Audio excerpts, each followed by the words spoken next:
Hey, what's going on, guys? This is Mast, and today we're going to be taking a look at the Season 11 mid-season patch notes for SMITE 1, which is kind of a weird series of events going from SMITE 2, big video, I dove into tons of patch notes, wrote stuff down, did a script, did like a 45-minute video about things I'd like to see different, into, oh, by the way, we're going back to SMITE 1, and here's things in SMITE 1 that are probably going to be fun for a little bit. Kind of a weird series of videos. We're not going to be seeing these videos back to back to back. I'm probably going to be playing some SMITE 1 very soon, some predecessor very soon on the channel. It is kind of a bizarre little back to back, but this should be at the very least a big update. So I thought we'd do a patch notes video on it, even though it does just happen to be back to back with a SMITE 2 video. Otherwise, I was going to record like a normal game today.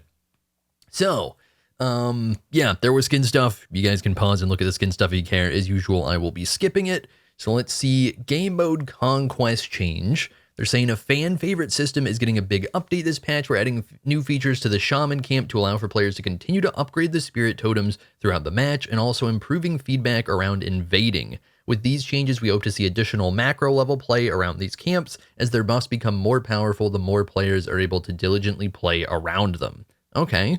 So that's potentially a cool idea. We'll see where they go with this. So, new spirit totem upgrade system. The shaman camp now continues to cycle through its rotation without limit. Okay. The hell? Oh, I guess like to upgrade? That makes sense. That makes sense. Each time players clear the shaman camp, the corresponding color spirit totem will spawn or upgrade an existing spirit totem up to 3 times per match. The first spawn will still remain as harpies. Players can now invade and steal spirit totems. And when a spirit totem camp is killed, regardless of which team kills it, the rotation continues. So, based on that, the way they're saying this makes a lot of sense. It's something where now that they're adding these multiple tiers, it finally makes sense to allow invades to steal a totem, because otherwise it was potentially a little too impactful. Like if you stole somebody's blue tiki before in a pretty ability-based team that wants the cooldown and they could never get it all game, that would have sucked, right? But now it's just a temporary, still potentially big denial. It's something where you can tactically do it based on the color of the tiki, and I think it's a really cool idea, because right now, for a while, invading in SMITE has had less value, and there's other reasons that are kind of major problems for that, and we're actually going to get to that in a video soon, because with the video I just did on SMITE 2, like I said in the video, I don't know if I iterated just how much there's going to be. There are going to be a lot of videos to come going over other things. And while I won't be as hard on literally anything as I am on 9.5, so you guys don't have to worry about that if it seems like, oh my god, all these harsh videos are coming. It's not going to be like that. We're going to talk about good things and bad things that have happened. But one of the things that's overall been too much of a change, too much of a just blanket nerf, has been Invader's Curse and the nerf to invading XP. And this is kind of a cool remedy while they still have that system in SMITE 1, where now you can invade this for a different type of value rather than XP on a camp that otherwise would have been only XP, which is really cool, in my opinion. So, with these tier 3 upgrades now, for, I don't know why they got, just call it blue, man. Blue buff, 10% cooldown, scaling up to 15% cooldown at tier 3. Yellow buff, or yellow tiki with these, not buff. 5 pen plus 5%, going to 10 pen plus 5%. That seems like it sucks. Oh my god, 5 more pen? You know what? I mean, it's okay. I feel like they could scale this up too. I think 10% might be too crazy. They could at least give it an extra percent. That would be fine. If it went from like 5 to 6 to 7 or something, that'd be totally fine. Or 5 to 7 to 9 maybe. Purple, 10 to 15% attack speed. Red, I have to picture the color in my head and convert it, because I'm not going to call it crimson. 10% lifesteal and ability lifesteal of 15%. And then green, they really had to call it verdant, 8 to 12% health, and it gives you mana? Green buff gives you mana? Is that relatively new? I don't even remember that being a thing. Maybe they tacked that on at some point and I didn't notice. All gods are now unbanned in Duel. Duel players in shambles! Oh my god, that's funny, man. I don't know if Duel players like it or dislike it. I haven't followed Duel in so long. I think when the system first came out, it seemed like people were hyped. I could totally get why people wouldn't like it. I am assuming a lot of Duel content creators are actually not a fan of this, because this did a great job, I'm assuming, of really chopping up the Duel meta, and then you kind of get different Duel metas over different patches, and that could make it more spicy, and you're kind of shifting in and out. And now it's just, you know, the standards that there literally always are, where it's like, have these 10 gods always banned, always and forever, because they're just straight up OP in a 1v1 scenario. So, I don't know. People might like it, people might not. I don't even care. Eye of the Jungle. New effect. While in the jungle, gain 3% move speed. Yeah, okay. Fine by me, just a little bit. Sounds nice. Bound Gauntlet now builds into Soul Eater. Did it not before, guys? Did it? Huh? I feel like this is specifically the only item that builds into Soul Eater, yeah? Passive. Your abilities heal for 4% of the damage dealt. Okay, this part doesn't matter. Curse Gauntlet. A little bit of lifesteal buff, a little bit of a price decrease. They actually just accidentally write. There's got to be stuff farther down that they're just awkwardly putting together. Okay, they're doing changes to tier 1 items, tier 2 items, it looks like, making them cheaper, which might be interesting. We'll have to see. I'm not going to really go over these too much because they're just parts of items, and those parts don't matter so much in Smite 2 or Smite 1 like they do in Smite 2. Yeah, 1,200 to 1,000 gold on Charge Bow.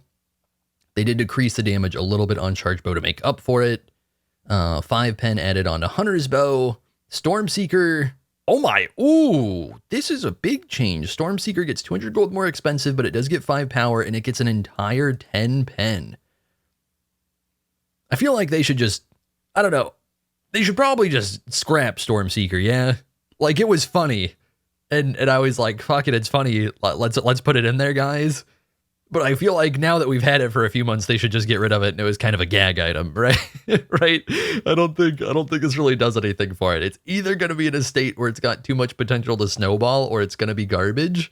And I think in this state, even with this crazy buff, I think it's still just garbage. But I don't know. Maybe I'm actually sleeping on it. I'm probably more likely to mess with it just for fun, because that is a big buff. What the hell? Oh, okay. I thought this was permastacks. Piercing Morningstar. I think this is T2 Trans / Heartseeker. Every 5 seconds, your next ability deals 2% of the target's max health as physical damage. 25 power, but it's more expensive. That's kind of spicy. So it seems like what they're going for here, and it's a little inconsistent, is at least on some of the items, they're trying to provide more, little bit more tier 1 impact, but especially more tier 2 item impact to kind of maybe segue the Smite player base into Smite 2. And I think this is a really cool idea on Hi-Rez's part. There's going to still be a big divide in the systems.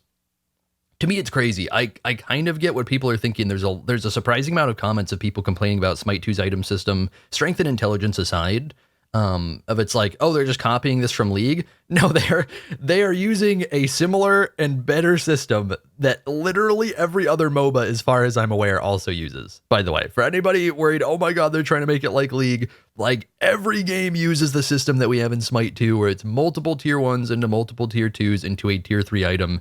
And the idea with that system is that you're getting smaller power spikes that are therefore more consistent, and you're not getting, oh, this item barely matters until I get the entire full tier 3 item that we've been dealing with in Smite 1 for a long time. Smite players are used to it. I'm used to it. It doesn't bother me or anything. It's the MOBA that I played over League and stuff. But like it is just a worse system, like straight up. Like I don't think you can argue otherwise. I think you can just say that you like the current system, but it is just objectively worse. So they're making it closer to the better system, and that's going to segue a bit, which I think is cool.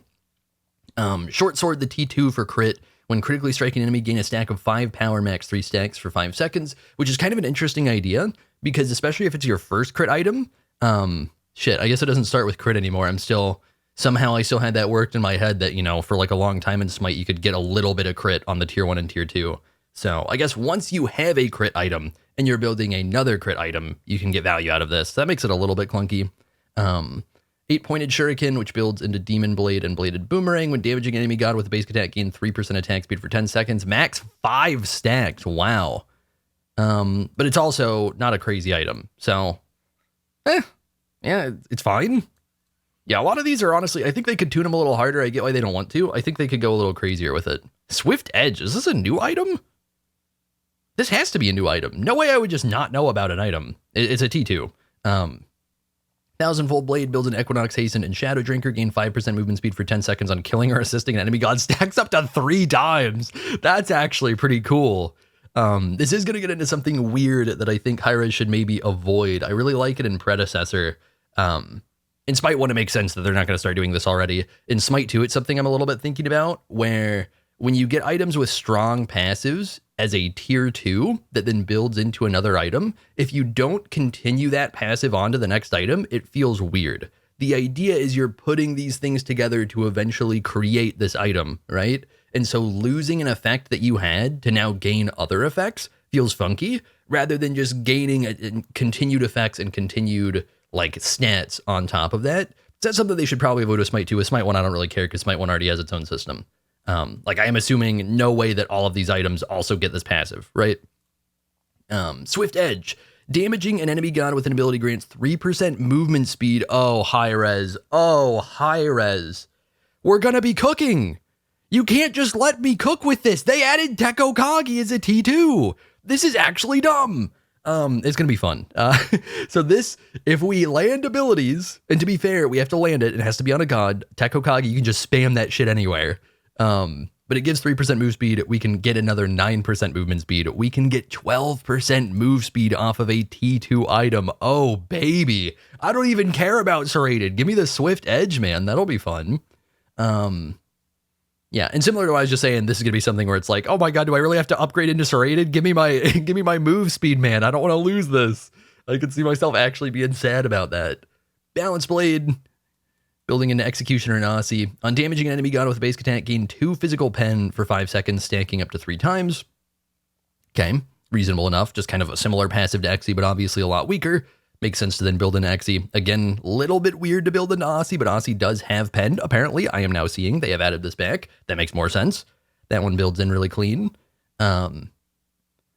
Keen Blade. Kin size and duality. Are those in the same tree? I have played so little Smite 1 since they added duality that I did not remember them being next to each other.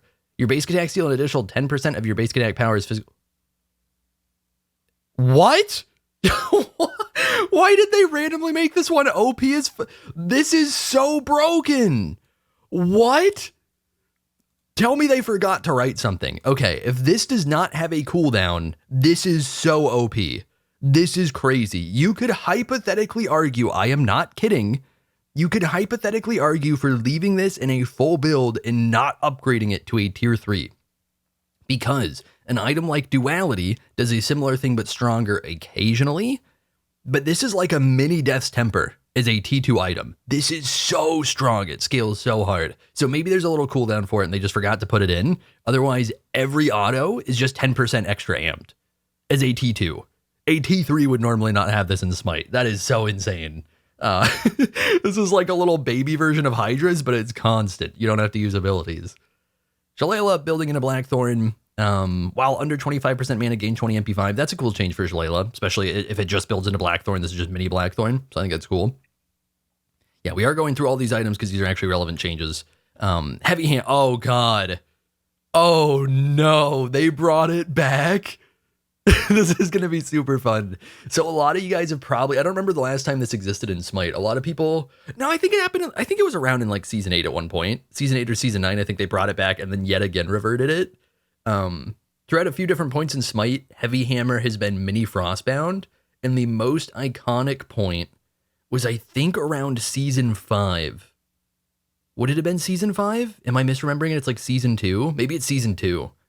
Because I think I was actually playing on a team back then. At one point in Smite's history, I think closer to when Thanatos had released, Heavy Hammer was a similar item to this. It had a lot of base stats on it. It did take up most of your starting gold. You could start the game with it, and it would give you a mini Frostbound proc and do quite a bit of damage, and was absolutely insane on the early game aggressive characters, and stood out the most on Thanatos, who was very strong early game as he tends to be. This gave him extra CC to stick to you and be a menace in a time where mobility and CC weren't as prevalent in the game. And it was ridiculous. So they're bringing it back, which is spicy. It should be less OP than it was back then, and I just think it'll be fun.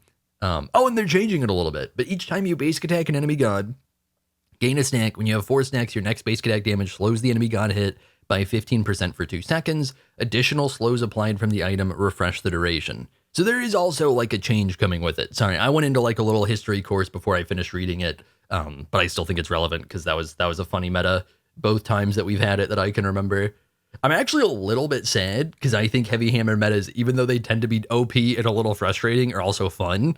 Because it's just spicy to have a tier 2 item like be so defining in a game that, well, in a game where like that never happens.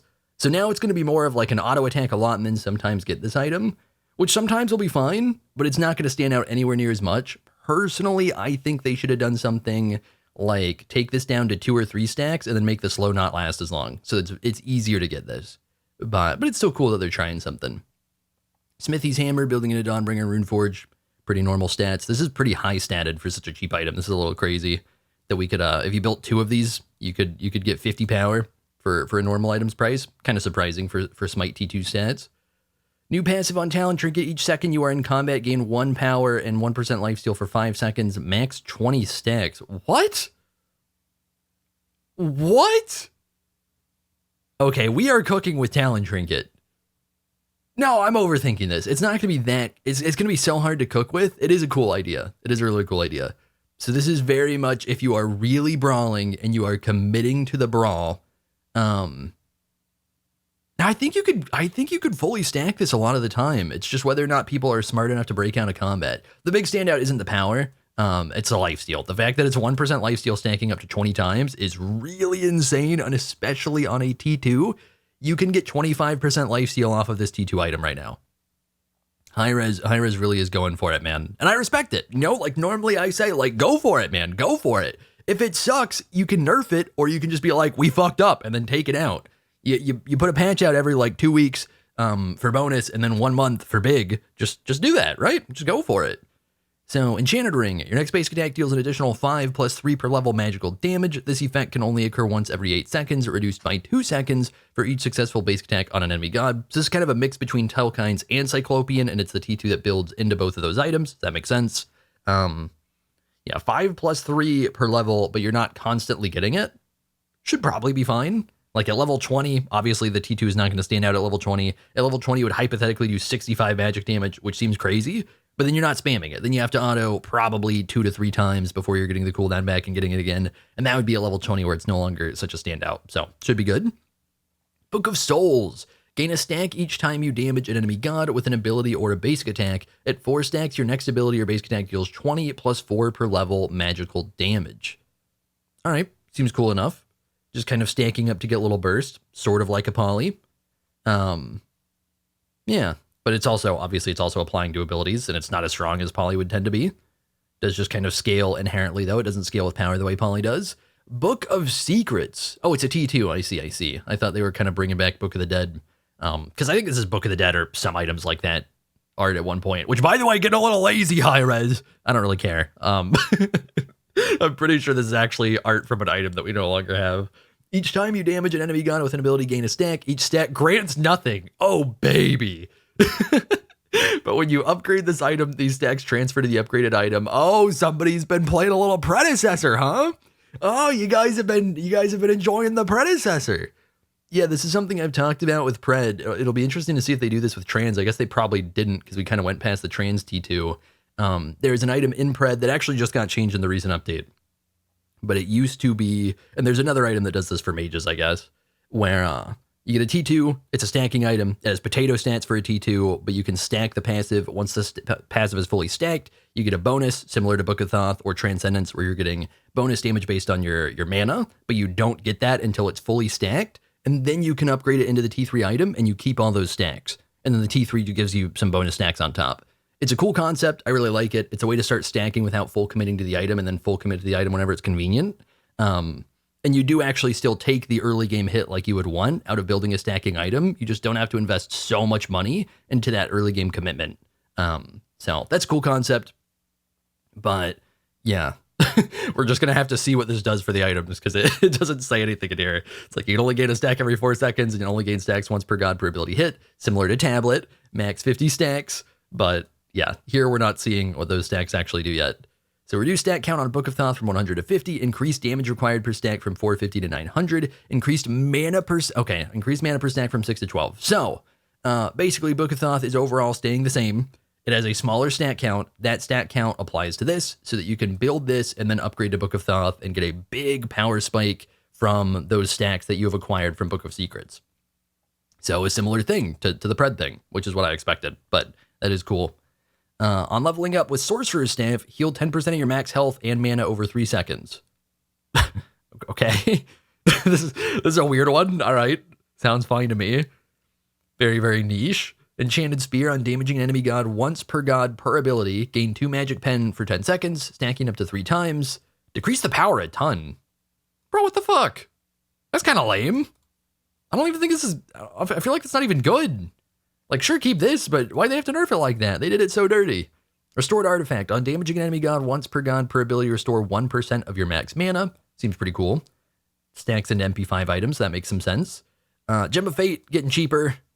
Night Shield getting cheaper. T2 for Mirrodin getting cheaper. T2 for Arendite getting cheaper. Arendite itself getting cheaper.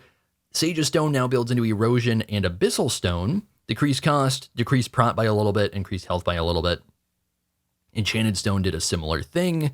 Emerald Mail getting an assist on an enemy god or minion kill grants 2 prots for 5 seconds, max 5 stacks. So if you're building this, which I'm trying to remember the items that go into this, does this go into Thebes? And I'm tripping? Maybe it does go into Thebes. To me, it makes no sense to go into Thebes because it's a mail and then you get gloves, but I'm pretty sure this is the Thebes item when I think about it. So yeah, being around minion waves basically and those minions dying potentially gives you 10 prot, so fits the item, right? Talisman getting cheaper, the T2 version of Stone of Gaia. Defender's Blade builds into Relic Dagger and Lotus Sickle, 150 health, 5% move speed, 10% cooldown, nothing crazy there. Lotus Sickle getting a baby buff to its prot. Curse Blade, enemy gods have 20% reduced healing for 5 seconds. This is something that I've been thinking about recently, and we're gonna see when I do a video going into some of the anti-heal changes Smite has gone through, kind of referring to things that I'd like to see change in Smite 2 as well. So when we get to that, we'll see, I will be talking about, I would love to see T2 items that are small anti-heal items and are a way to either just get some anti-heal online in the early and the mid game without having to full commit, or you can get that anti-heal online sooner in a lane where you really need to be limiting somebody's healing. Because throughout Smite, we've had different stages where it's like part of why healing potentially feels so strong. Maybe you're against a tier, right? I'm a tier main. I recognize how OP Cleave is as a heal. It used to be even more OP. Maybe you want to instantly get a T2 that reduces the healing from that Cleave. That way you don't have to just have crazy money all at once nerfing it. You can nerf it pretty early on in the game, which is cool. And of course, they're doing a similar thing to the T2 for Pestilence, making it a 15% reduction aura. Renewing Talisman builds an Absolution Heartward and Talisman. Gain a stack each time you damage or are damaged by an enemy god once per ability. Upon reaching 5 stacks, lose all stacks and restore 100 mana in a radius around you. So this is very frequent, and it doesn't sound like it has a cooldown. So this is capable of being a lot of mana sustain. It's an interesting idea. Spellbound Kasari. When you are hit by an ability that deals magical damage, gain 5% magical damage mitigation for 5 seconds with a cooldown of 12 seconds. Okay. Sure. A little bit of magic defense after you've been like poked or the fight started or whatever, and you just can't spam it all the time. Makes sense. Daimyo's Kusari. This actually looks pretty cool. For each enemy god within 55 units of you, this is a T2 for Void and Shoguns, reduce all enemy gods' magic prots by 4 seconds. Or by 4 seconds, by 4. For each ally within 55 units of you, increase all allied gods' attack speed by 5%. So hypothetically, if you have a stupid amount of enemies around you, this is very, very strong. You could actually argue that it's stronger than Void. That's not going to tend to be very consistent. But hypothetically, you could build this T2 over Void Damaru, especially because this is flat pen, not percent pen, or flat shred, not percent shred. And then also, it could be getting close to Shogun stats if literally the entire team is around you. Basically, it's kind of in between both. It seems pretty cool. It's capable of being pretty strong. A lot of the time, it's not going to be all that strong, just a little bit. So, seems fair enough. Silver Breastplate, increased cost, decreased prot, added 10% cooldown. Sure. Increased prot on Breastplate of Regrowth. Sturdy Breastplate, which builds into Spectral and Contagion, is tankier in comparison, has a little bit more of an HP 5 focus, doesn't come with the cooldown because those items don't have cooldown. Removed mana, removed MP 5 on Spectral, which makes sense. Doesn't make sense for it to be a mana item, not at all the focus, but increased health and added HP 5, so you're getting more sustain. And then similarly with Contagion, which is going to be very strong for Contagion. Contagion, I guess, also does get value out of this, to be fair, because Contagion normally is an item you build early in the game. But this makes it more of a sustain trade, and I think that's more fitting for the item. I'm not a fan of Contagion. I don't like the way the passive procs, but I do think this is overall a more fitting change to the item, where you can kind of sit there and be like, I dare you to hit me, and then out-heal them, and then also poke them back from Contagion passive. So I still think it makes sense. Spiked Shield. I don't remember what the stats were on it before. It's now this. Tower Shield builds... Oh, is this... Are they bringing this back? Do we not have it for a while? This used to be the T2 for Void Shield. 30 prot, 100 health, 15 HP 5. Tower Shield building into Phalanx and Berserkers. Each second you're in God combat, gain 1% attack speed for 5 seconds, max 10 stacks. In exchange, they nerf the defense a little bit. I feel like this actually might be a little bit of a nerf, but I get what they're going for here. Oh, baby, Steel Mail as mini mystical aura. That's kind of spicy. Wow. Because Steel Mail is expensive, this also exists in Pred. I'm going to refer to Pred sometimes whenever it's relevant. It's because it's actually relevant, guys. Calm down. I know a lot of you guys watch the Pred videos, so I don't think that many people care anyways. Pred has a version of this that is stronger. In a Smite, for Smite balance, it makes sense for this to not be as strong as it is in Pred. So I like what they're doing here. This is more expensive than it would be in Pred. It's giving relatively less value early game than it would be in Pred. However, I say relatively because technically the Pred number is lower, but I think this, like, Pred also just has lower HP, basically. I think this is a cool idea, and I think this is a good number to make it not OP, where we're getting 15 magic damage per second, but it's not scaling with level or with health, and Pred it scales with health for the full version. And 25 units. Is Mystical only 25, or is this not full Mystical range? I feel like Mystical's a little bigger than that. No, maybe it's not. Because 25 is, like, decent range, but normally, like, auras are way bigger. Normally auras are, like, 40 to 55. Bronze Mail, building into Emperor's Sob and Midgard. Every 4th basic attack you're damaged by grants you a... This is probably fine. This seems like a big number. Every 4th basic attack you are damaged by it grants you a 75 HP shield that lasts for 5 seconds or until destroyed. 80 season shambles. Maybe a little bit warriors are in shambles. No, now that I think about it, I really respect what they're doing here. I think this is really spicy, especially because I'm sure there are some even spicier big item changes to come in this update. So don't get me wrong. Like, if I remotely shit talk anything where I'm like, I don't think this is going to be good as is, do understand I actually think this update sounds like a lot of fun already and is a good segue into Smite 2. But as I picture a warrior on warrior brawl in the solo lane where you're both starting with defense, and I picture somebody like Osiris who has lots of little autos that overall deal lots of damage. Imagine Osiris trying to brawl this man. What if half of my autos do 30 damage or less? So then this kind of just undoes those autos for the most part. I think this is too much, and it's going to need a nerf. And I think it'll be funny as hell. The first time I go into an Osiris, I'm going Bronze Mail, baby. We're rushing that Bronze Mail. That's going to be so funny, man. So I think this one's a little overtuned. I think the concept is fine. Cloak of Concentration. It doesn't say what it builds into, but this builds into at least Mantle that I remember. I think it also builds into... No, I think it might just be Mantle. When you're hit by a hard crowd control, steal 10 prots from all enemies within 20 units of you for 5 seconds with a cooldown of 5 seconds. So hypothetically, you can keep this at basically 100% uptime, but you can't just spam the shit out of it like you can with Binding, for example. And this is when you're hit. So I guess it would be you getting somebody proccing on themselves off of cooldown. 10 prots from all enemy gods within 20 units. Kind of interesting that it's all instead of just whoever applies it. Should be fine though. Like, it's something where it's potentially valuable. It's pretty rare that it's going to get a case where it's just absolutely insane or anything. Vulcan getting a nerf? Have I been missing stuff? Oh, that's right, the pet proc change. I have mostly just not played Smite at all with the pet proc change. I did not realize Vulcan worked his way into the meta. I don't remember how hard the item procs on turret were going to be. I was more thinking about the pet changes to other stuff. I don't play Vulcan. I didn't really care about the change to Vulcan.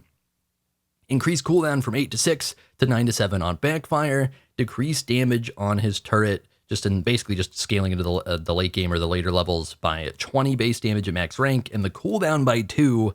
Pretty big Vulcan nerf. Cupid getting a crazy buff. 6 extra basic attack damage to start the game, and then increasing his basic attack scaling per level by 0.2. So at level 20, it would be a total 10 buff, which is actually quite a bit. A little bit of a mana cost change to Heart Bomb because it's expensive, and new effect on his 3, double the attacks. Oh, on cast, double the attack speed gained from this ability for 4. That's funny, man. I thought I was seeing this. It's like, why didn't you guys just double the number? So, okay. Okay, I don't remember what the attack speed is. This is probably a pretty crazy buff for Cupid. This probably gives him a lot of temporary attack speed to work with, which is fine. Now, I do think into Smite 2, I'm pretty sure Hi-Rez has even confirmed this. I think they should change Cupid, rework his kit at least a little bit. I think his 3 is basically very lame as a dash. Like, the idea, hypothetically, of leaving behind, like, this attack speed aura trail is kind of cool. But between his art style and also some of his abilities, mostly the 3, he's a really bland character. And personally, normally, I really do not give a shit what I play. I am very uninterested in playing a just straight up baby. Vamana, I think, is fun because he's like, hypothetically, we call him the baby. He's not actually a baby. Cupid, I just can't do it, man. He's tiny. He's legitimately just a tiny baby. It's not fun to play. I just feel like I shouldn't even be able to do damage because I'm a baby. In Smite 2, I'm pretty sure they've said they're going to make him like more of like young adult kind of goofy childlike Cupid, which should be more like a Scylla type character, which would be fine. By the way, little random one-off thing there. Don's getting buffs. I think Don's has been coming back lately, hasn't he? Have I just happened to see him? Increased damage on his 1 from 95 to 275 to 95 to 295. Increased the explosion damage from 30 to 130 to 40 to 140. Decent buff there. Increased healing from 20 to 100 to 30 to 130 on his taunt. Decreased cooldown from 16 to 12 to 14 to 12. And then increased explosion damage from 50 to 75% of the initial hit. Okay, I'm trying to remember how that works. I think that's the AoE damage on his ultimate. So if you have multiple people, you're getting extra value there, is I think how that works. I used to know, man. I have not really been playing Dons for quite a while. I had a lot of fun with Dons when he came out. So beautiful, getting a mana cost decrease. Serenade getting a little bit of a cooldown decrease, at least in the early levels. Increased buff duration on his 3, decreased mana cost on the 2. Sorry, I'm getting like... I'm feeling like, I don't even think I'm actually sick. I'm getting like a nose thing going and I'm like trying to get rid of it and it won't get rid of it. So I'm being a little awkwardly quiet at the moment. I think I finally did though. Increased base health on Baron by a ton. They kind of make it more of a guardian or what's happening here? Does he just suck too much? He might just suck too much. Increased double hit damage on the 1 from 15 to 25%. That's a pretty big buff. Wrap it up, decreased flow duration, increased root duration. Okay, so a little more reliable CC there. All right, Poseidon, increased base attack speed by 0.08%, or I guess by 8% is the kind of better way to put it in Smite terms. Increased attack speed on Trident from 5 to 15% to 10 to 20%. Increased damage scaling per tick from 15% to 20% on the Whirlpool. Increased damage scaling on the center hit for Kraken, 45 to 55%. Poseidon tends to not be that good. This is a little bit of a buff for him. Scylla getting a decreased mana cost, increased damage to minions on the 2. I'm assuming she maybe had a wave clear issue, would be the only reason to do that. Increased cast range from 65 to 70 at ranks 1 to 4. Oh, it all ranks. I did not even remember this being a thing. Okay, so I guess Scylla gets a tiny little baby increase to range on her 3 at max rank. I thought that was like a vision change, wasn't it? I don't know. Fine by me. Increased base health on Freya, because she tends to be bad early game. I'm assuming. They didn't directly say that. I'm assuming that's why they did that. It would make sense. Banish 19 to 15, 16 to 14 second change. So that's a pretty big cooldown shift for Banish, significantly easier to spam. By the way, for anybody thinking about the fact that I literally just did a video complaining about 9.5, and that they're upping base health, I'm not going to complain about these base health changes because they seem to be specifically focused on gods that are bad in the meta. So I'm not going to complain right now. I do think this is something that tends to be in general maybe not the best way to buff characters because it's easy to then forget about the base health they have. And it depends, like, are they getting a base health change to match other characters in the class? Or are they getting this just because, oh, well, what if she just had 50 extra health and she wouldn't feel so bad early game? It's easy to lose track of that. Because Smite 1 is running towards the end of its lifespan, and this seems to just be specific isolated buffs, I basically don't care. Long term, I think this tends to be a bad way to do it, but I'm not going to bother with any of these. It's fine. For anybody kind of having that in their head, because it would make sense. Increased heal from 7 to 15 plus 0.9 per level to 10 to 18 plus 1 per level on her 3. That is a little baby change. Okay. Increased self heal per level from 5.5 to 6. Increased, by the way, this is hell. I don't remember if I said it was hell. Increased radius from 30 to 55 on her switch stance aura. New effect, which I'm assuming, I don't even remember. I didn't remember it being an aura. I guess it is. And now also grants 10 to 30 physical power to allies. Her switch stance is an aura? How long has that been a thing? They must have done that back when, like, around the healing change, right? Around 10.3, which I just recently looked at, by the way. Back when they kind of made heals scale by level instead of by power. I'm assuming that's when it happened, because, like, no way hell just used to have an aura always and forever, and I've just not remembered that. I don't know. Sure, I don't care. Now deal 75% damage of the AoE, or in an AoE for Fender Brutalize, it was 50%, so this is going to give him better clear, and then hypothetically, if he's 3ing on somebody near somebody else, this ups his overall damage. Sure. Doesn't really, I don't think it really solves Fender problems remotely, but sure, little buff, fine by me. Phantasmal, increased buff duration from 5 to 6 seconds. I'm assuming this is the lifesteal part of her passive, would have to be what they're referring to here. Then decreased cooldown from 13 to 12. This is her passive, right? Does her passive only have a 13-second cooldown? I feel like it's at least 15, but maybe they buffed that at some point and I missed it. Yeah, I feel like this has to be her passive. I can't picture it being anything else. I play Kalina. It's wrong that I don't just automatically know. Yeah, has to be, right? Banshee Whale increased scream damage scaling from 40 to 45%. RDO, do we see... Oh, I was going to say, do we see big RDO changes because she has not been relevant in like at least a year? Yeah, we do. Oh my god. Increased heal on her Druid 1 from 40 to 100 to 40 to 200. Decreased cooldown from 13 to 12 seconds. Decreased cooldown on her Bear 1 from 13 to 12 to match. Life tap her Druid 3, increased heal per hit from 6 to 22 to 10 to 30. By the way, for anybody thinking this is crazy, unless I'm absolutely misremembering, I think once upon a time this applied per enemy hit, including minions. Unless I am totally forgetting, this only will apply once per tick now. So like if you hit minion wave at max rank, it's still just going to give you a 30 heal total and not like a 180 heal per tick, which would be absolutely cracked, right? But still a decent bit of a heal buff, increased damage scaling per hit from 10 to 15%, shifted mana cost from 50 to 70 to 55 total at every rank. Heavy charge, which is her Bear 3, increased damage scaling from 50 to 55% and got the same mana shift. So RDO getting a lot more sustain, a little bit more damage, a little bit lower cooldown on the 1 is definitely going to make her feel a lot better. The very big standout here is a 100 extra heal at max rank 1, which is always the ability you should be maxing on RDO. I don't think that's going to catch anybody off guard. I don't think anybody's going to be like, what? I've been leveling the wrong thing. Really big sustain buff. That should make her feel so much better. Increased health per level for Syl from 95 to 100. Increased base prot a bit. Increased phys prot per level a little bit. That's all he gets. I don't think it's going to make him feel all that much better, but it'll do a little bit.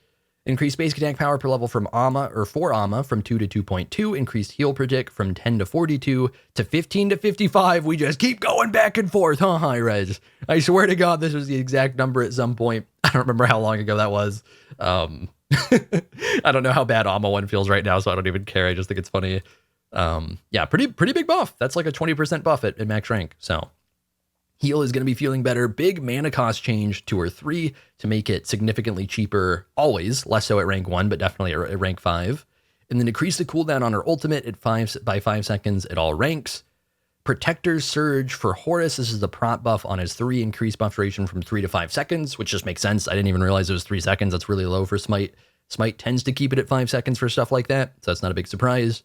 And then a little bit lower ult cooldown, going 100 to 90, will feel nice for Horus players.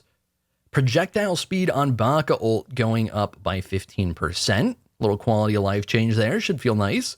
I feel like it's already a decently fast ability, but I feel like it makes sense to be faster. There are definitely times, especially at max range, where it does feel a little too slow and clunky, where it can feel bad, where it's like maybe they just kind of, they react perfectly on time, or they just happen to jump right then and you just get totally screwed over.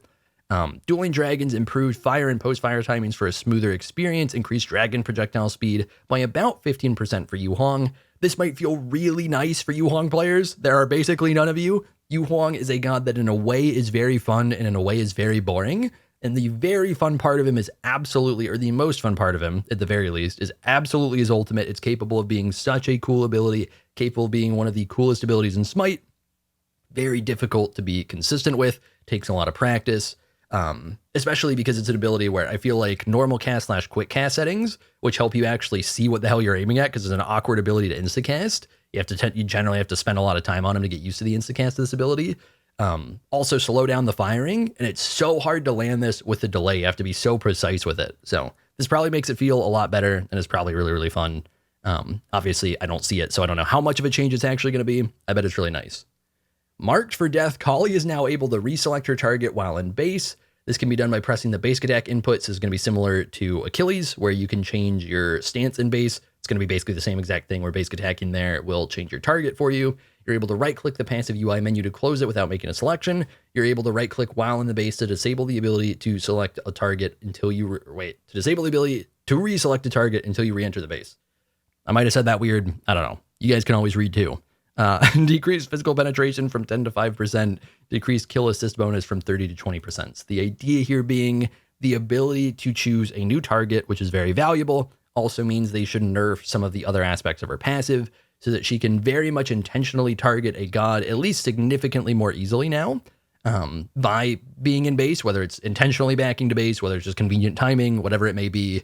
A lot of the time, the way this will probably work is she'll be out of base, roaming, farming, ganking, whatever, manage to get a kill, maybe still go off roam and farm some more. And then when she goes back to base, she can reselect whichever target she wants. Because so often on Kali, you'll get stuff where it's like, okay, my target is a squishy. I start the game. I finally pick the squishy. That squishy happens to be near the support. And then now my support is the target, or now their support is the target, which sucks. And I just have to kill the support at some point, or they have to die at some point to reset that. This is a way to get around that, which should be nice. Which should be very nice for Kali players. Nimble Strike, new effect. When Kali leaps on an enemy god, the lowest current health god is marked automatically. Oh my god. The healing effect of this ability has been adjusted from 15% of the target's missing health to 20 to 100 based on level, plus 10% of the target's missing health. Wow. Kali 1 getting a crazy buff and a decently big rework, so that hypothetically, if you are using this as a chase down ability and you land it successfully, you can swap your target to be more valuable to whatever you're looking to do. If you're going on the solo lane and you have a duo lane marked target, if you land the one, they will just be marked. And then you can just go on this person. So this is another thing where not just reselecting target and base, but just straight up jumping on literally anybody ever will mark them, which in some spots can absolutely suck. If you are not getting the kill, it can actually overall punish you. But assuming you're actually committing on Kali to a gank that you're attempting to get kill from, which is very normal for Kali, she's not that great of a poke ganker or anything like that, or like a pressure ganker, then you're getting that mark value. So there's going to be some times where it feels a little bad and it's like, oh, I need to specifically not jump on a person for any sort of damage or poke or whatever. But there's going to be a lot of other times where it's like, oh, I can gank whoever I want. I just need to make sure to land the one on them for damage to get that mark. So that's a really cool change. That's spicy, Hi-Rez. That's very spicy. Wait, what the hell? Oh my, bro. Hi-Rez teased that like Fatalis was coming back and they just baited me. Now I have to go back and find the Fatalis art. That's funny. This is still a cool patch. It's still worth doing a patch notes video on. I just realized we got to the bottom basically. I'll have to go look back and see. They must have just used Fatalis art. You little shits, you knew what you were doing. Oh, they knew what they were doing. Very bold to bait people that hard. Very bold, Hi-Rez. That's okay. I'm okay with getting trolled. Old dogs can learn new tricks. What is this propaganda, Hi-Rez? What are you pushing on us? Improve fire and post-fire timings on his 3 for a more smooth firing experience. It's got to be his 3, right? Serb is no longer crippled or slowed during his ultimate. Ooh. What? Serb can ult and jump you away? Somebody got a little excited from the SMITE 2 changes, huh? I don't know what devs. I don't know if some devs are still doing both. I don't know if they have separate devs doing either thing. Either way, somebody was like, okay, that Hades ult change was pretty cool, no matter how broken it was. What if we did something similar with Cerberus? That's crazy, man. That's crazy. So you can ult people, scoop them up, and then jump them to a new location and pull them farther past your point. Because right now, Cerbolt, the way it works is like you can turn and you can like redirect the spot you want them to land at. I am assuming you now actually have, and part of the change to the 3 was to make this quicker and cleaner, is that you now can pull them extra far. It gets more like an Ares ult. And honestly, maybe Ares just like, as if he wasn't already pretty uncommon, his ult didn't already feel pretty bad in modern Smite. Maybe Ares ult now just kind of a thing of the past because Cerbolt is just actually better because of the distance you can pull. I don't know. That's crazy, man. But I like it. It's spicy. Yeah, Cerb gonna, if you actually get hit by Cerbolt, if you don't immune it, this is gonna be menacing. The slow also at the very least, even if you don't jump with them, assuming that I'm correct and you can, like, this has to surely be the entire point of the no longer crippled, right? Is that you can jump while they're getting pulled by Cerbolt and pull them farther. But the no longer slow also will help pull farther. And just give them some extra mobility. Atlas enhanced basic attacks now proc basic attack item effects for 50% of the damage and healing. Enhanced, unburden. I'm trying to remember. I can't picture. I play so little Atlas. I can't picture if this is them referring to his AoE 1 autos where he can like throw the astrolabe and then kind of do the ticking damage in a big area, or if it's referring to his giant bonk, in which case I don't think it matters much because it's already a giant bonk. Like you could already proc poly on it. I'm assuming this is the 1 autos, right? That you can proc like mini Telkines and stuff. This has to be troll. Absolutely no way this is good. Like if it applies to the big bonk, it's a baby buff. If it applies to the one, like basically just you shouldn't be building these items on Atlas. So if you want to meme super hard, go for it. It's not gonna make them good or anything. Like no matter which it's applying to, I think. The following abilities can now proc item effects. Uh-oh. What is it? Cthulhu Sever. I think that's his ultimate one. So like the kind of sort of basic attack version, constantly up ability for Cthulhu and his ult, I'm pretty sure. 100% damage and healing effectiveness. Seems very, very strong. But also pretty niche, so probably not a big deal. Like I'm picturing Soul Reaver. Wait, what the hell do mages have other than Soul Reaver? What do they have? I mean, like stuff like Conduit and stuff. Or not Conduit, Archmages slash, wait, is Conduit the T1? Whatever the T1 is. Maybe that is Conduit. It is Conduit. Anyways, I don't know, it's probably fine. Chernabog, Heart of Cold, I think that's his one. Is this 2? Maybe it's his 2. Should be fine. You don't really build him ability based. Pele Magma Rush literally has to be her 3. I can't, every other ability should proc stuff. 25% damage and healing effectiveness. This one will be a little bit spicy. It's enough of a nerf that it's probably fine. And then they're doing a similar thing to Maman Party Trick and Xbalanque Branching Bolas. These ones are a little bit spicier, so that these are like the 100%, not 100%, but like long-term uptime ticking damage abilities. Shiba's a little bit different because these are autos, but you can just keep them up all the time. So with these, you can now partially like Baby Proc, Bluestone, Crusher, Heartseeker, stuff like that. Which on Maman and Pele should stand out more. On Shiba, it should be pretty troll to remotely try and do that and to not just go like normal auto attack items like crit or kins or whatever. But I like the idea of what they're doing here. I think that's cool. That's like nerfing the effect so it's not super abusable, but you still at least get a little bit value and you can mess with things more. The following abilities can now be fired while targeting close to or inside of walls. This is worth bringing up. I remember we like recorded an Osiris video and then did a patch notes, I think, with the patch where it like I'd had something get stuck in a wall and I was annoyed about it. And then I think they fixed it in a patch within like days. So these are relevant. Permafrost for Scotty, Kraken for Poseidon is a big one. Regurgitate for Baka. Sylve Autos is a very big one. Same thing for Ishtar with her bomb autos. Gus for Jingwei. Honey for AMC. I don't remember that being a problem for him. That makes sense though. That'll be nice. Freya Banish, Emir Wall. These are all very, very big ones. Emir Wall may be standing out among the top too. Because sometimes you get certain angles with Emir where it's like, God damn it, I just want a wall. I do not need the entire length of the wall. Just let me cast it. And you got to find just the perfect spot where the wall will fit, like in the jungle and stuff like that. So that'll be big. But yeah, that does it for the entirety of the patch. I am going to go scroll up real quick. We are going to go look at the items and we're going to go see what I got clickbaited by and what everybody reading this patch got clickbaited by if they saw the little teaser Hi-Rez had put out. Was it really T2 of Fatalis? Brother, did you guys like troll? I'm going to Twitter. No. All right, never mind. I went to Twitter. I went to Reddit. I don't know. Maybe somebody just like leaked stuff and basically lied to us. I don't remember. I thought it was on Twitter, then I couldn't find anything. So maybe it was on the top of our SMITE that somebody had like teased something and I just got super baited. I don't know what the hell happened. Maybe that's on me. Maybe I thought somebody teased like, oh, Book of the Dead coming back. Hasten Fatalis coming back. Maybe Heavy Hammer coming back. I don't know. Like there were some like old items where it's like, they're really going to do this. They're going to go for it. And then they like didn't at all.